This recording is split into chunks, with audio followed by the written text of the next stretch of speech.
People deluded, I'm back again. Appreciative to have you lot tuned in. Big up you lot if you're new here. If you're one of my long-term supporters, I appreciate you guys tuned in. Now, as the transfer rumors keep going on, people, we know we're interested and on the verge of signing Calafiori. We've been linked with Fabian, Ruiz and also Merino. We know Smith Rowe is moving ever closer to a move with Fulham, and where Reece Nelson and then Eddie and Nketiah are concerned, and Kivior, their futures are still subject to speculation. So if you give me 2 seconds to share my screen, we'll get into what we currently have available to us at the time of making this video. Do make sure you're smashing the like button, you're getting the creative juices flowing as well, because I want to know each and every opinion you guys have. Now, I think I speak for every Arsenal fan where I think we're fairly assured that where Calafiori is concerned. Hopefully there's no hiccups where the medical's concerned, but we all hope that he officially signs off as an Arsenal player and attention can move towards any potential new signings and also departures, people. Romano on Calafiori has said, I understand, Ricardo, Calafiori's travel from Italy to London is being planned for today. He's expected to fly for the first part of his medical test in London, then time to join Arsenal and his squad in the US. So he probably won't be available for I think we've got Manchester United next in pre-season, and then we've got Liverpool in America. But again, hopefully we can get him in. Timber looks like he's doing well in pre-season, albeit at centre-half. You'd imagine him to be not only an option at centre-half, but also left and right back.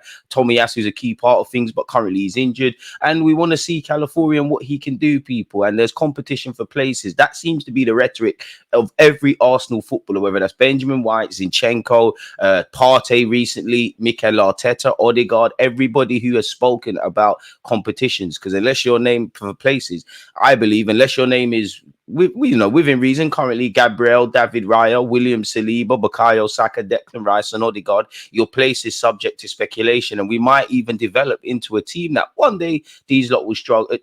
If you're not doing your thing or you're struggling, you might not necessarily be one of the first names on the team sheet. So that's where Romano has left us where Calafiori is concerned. Hopefully the next time we speak about him, of course, he's obviously an Arsenal player, and several other journalists are kind of echoing the same thing where Calafiori is concerned. From one left back option to another at Arsenal, apparently despite reports, zero talks or contacts between Inter and Arsenal or Inter and Kivior's camp. No agreement, no negotiation so far. So for all the teams Kivior's been linked with, if there hasn't been any indirect talks with your advisors, there hasn't been bids or any agreement on personal terms, what's being reported in the media and what's actually happening in the footballing world are very different things. That doesn't mean there's not indirect communications with Arsenal to see if Kivior's available, because he probably is. I don't think Arsenal will force him out. He's good for depth, but if an offer arrives that we can't turn down, you guys know what time it is. We've heard that he was offered as a potential swap in the deal with Bologna for Calafiori. That hasn't amounted to anything. And where you look at the recent game against Bournemouth where we won 5-4 on penalties and obviously 1-1 in 90 minutes, there's a reason Reece Nelson, Eddie Nketiah and Kivior all linked with moves away played, and someone like Smith Rowe didn't. As Mikel Arteta said, it seems like there's an imminent departure where that is concerned. Moving away from that, again, Kivior is still linked with Juventus. Allegedly, he could be used in a swap deal to help us sign Chiesa, who it seems like with a year left on his deal at Juventus could be linked with a move away or actually depart. Been linked with Arsenal, Spurs, Chelsea, Roma, as a bunch of other clubs. He has been linked with us going back to his days at Fiorentina. He does play in a position or positions that I think many of us Arsenal fans wouldn't mind an addition in, but who knows? Kivior is still going to be linked with clubs in Italy, as I said earlier, whether it's Inter, AC, Juventus, Napoli, Roma, he's consistently linked with stuff, but it just seems like speculation at this moment in time. Apparently we're set to bid 60 million for one of Europe's most in-form strikers. We know we've been linked with Isaac and Osimhen as well as Benjamin Sesko. For a bunch of other reasons, these things haven't happened. We know Nico Williams allegedly has his heart set on joining Barcelona from Bilbao. Eddie Nketiah, the 25-year-old, apparently has agreed personal terms over a move to Marseille.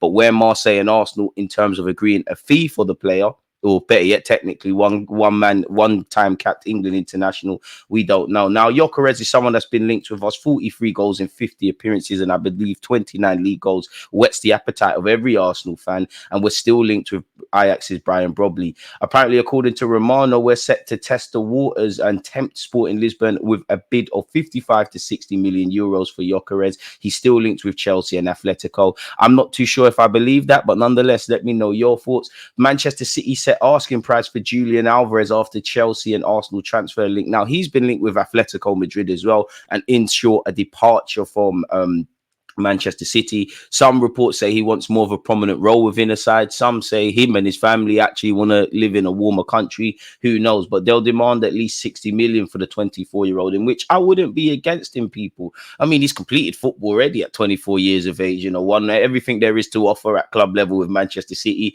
and including the Champions League, and then went off with Messi, played with Messi, which is a story in itself, and won the World Cup, people. Apparently, he wants more playing time at City and is looking to leave. Again, they'll make quite a handsome profit on when they bought him from River Plate, 60 million for the 24-year-old. I wouldn't be against it, really and truly. I don't know if Manchester City will directly want to sell us players anymore after seeing what we're doing. It would have been nice if we signed Cole Palmer, if they've got another one of those, especially with Smith Rowe's potential departure. I'm for that. As you can see here, apparently him and his family would prefer to live in a warmer climate. Would you look rather Alvarez or Gyokeres? Let me know in the comments. Atletico have been pushing. Allegedly, they're unwilling to meet the asking price. He has been linked with Chelsea.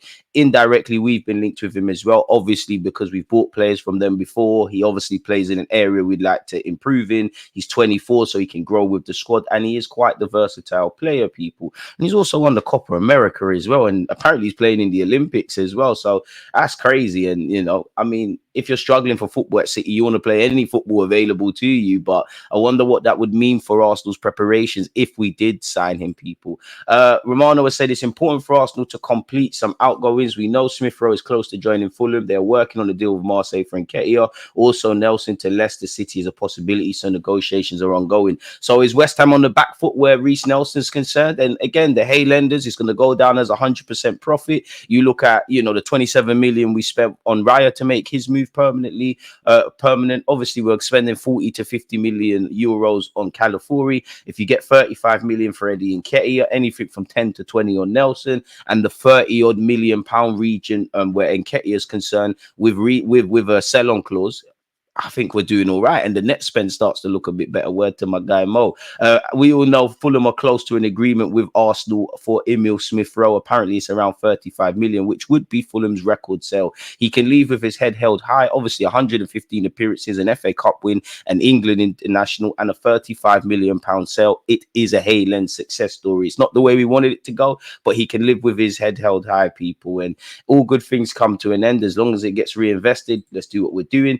In relation to Merino, we're still linked with him, people. Some reports say we're currently the favourites to land him. Romano is being a bit contradictory to other journalists and saying Arsenal have still not presented any official bid for Mikel Merino, as their focus was on sealing Calafiori. Formal contacts for new midfielder will start in the next days, with Merino on the list. Approaches took place on the player side. So indirect channel talks with his advisors or on the player, but in terms of presenting something to Sociedad, it's the calm before the storm, people.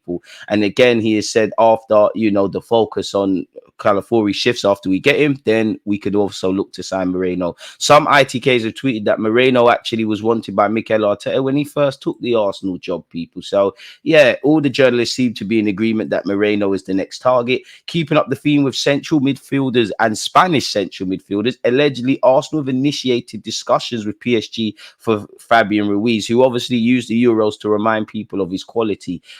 It's been a tough time at PSG since he joined from Napoli. The 28-year-old was firmly among one of the best players in the Euros, and you could see him slotting in like a glove with how Arsenal play and in that left 8 role, people. So we're not too sure, but Duncan Castle has said, for someone a Premier League club are looking at, he has won more balls than anyone else at the tournament and won twice as many in the final third of the pitch as any other player. So to go with your technical ability, that's something that's right up Mikel Arteta's street. So you've got the pressing ability, which is fundamental to the way Mikel Arteta plays. He passes the ball accurately, beats opponents 1v1. In many ways, he looks like an obvious fit to the Arsenal system. Discussions are dependent on Arsenal moving a midfield player out, where Smith Rowe looks like that could be something. It's possible if they come to an agreement with PSG on a transfer fee, the deal will be structured in the same way as they used to bring David Raya from Brentford, alone with an obligation to buy a year later. Ruiz is a product of the Betis youth system. We all know he moved to Napoli, and since then he's rocked up at PSG. So he's played in La Liga, played in Spain, people, played in La Liga, obviously played in France and played in Italy. So that might help his adaptability when signing for another club. In the same way you could say that over Ricardo Calafiori, who's played in Switzerland as well as Italy. and Merino, who's played in Germany, technically England, as well as obviously Spain. So, I mean, I'm a fan of Fabian Ruiz. You're not going to hear me say no to that, but let me know your thoughts. We've gone over the Benjamin Sesko thing before, and who really cares if he's rejected us now? Ethan, I'm wary is to play more of a first team role in the squad in the upcoming season with Nelson, Smith Rowe, and leaving. You'd imagine whether it's a 10, 8, or out wide, he can be afforded more minutes. We've been linked with the talented La Masia player Mark Bonao. Apparently, Arteta likes him a lot. Hansi Flick believes he can be better than Busquets. Quite the faith you have, and he is a quality player, as you'd expect someone that's come through that system. Obviously inexperienced because of age. Fabio Vieira scored a great volley in the game against Bournemouth. Again, we know allegedly Arsenal turned down several approaches from clubs in Germany, Spain, and Italy for Ruiz. Mikel Arteta probably reckons with a new midfield addition, with Jorginho, Partey, Fabian Ruiz, and the luxury of Kai Havertz playing in midfield, we can afford to let Smith Rowe go. So hopefully Fabio Vieira can rise in prominence across the season, people. Pepe's spoken about Arsenal, and he's saying the transfer, his transfer fee was more or less the beginning of the end of his time there. So in relation to Alvarez, Gyokeres, Merino, Fabian Ruiz, Kivior, Smith Rowe, and Ketia Nelson, Gyokeres, if I haven't said that, and anything else, let me know your thoughts, people. Rest assured, if there's any other emerging news or developments, live streams and videos will follow. Lastly, people, check out the description, and please make sure you vote for me where Versus and Chivas are concerned. They're trying to highlight many people within the footballing space, and I believe we deserve it, DG Nation. So yeah, let me know your thoughts. Like, comment, and subscribe. Check out the rest of the content. Stay safe, stay blessed. Peace.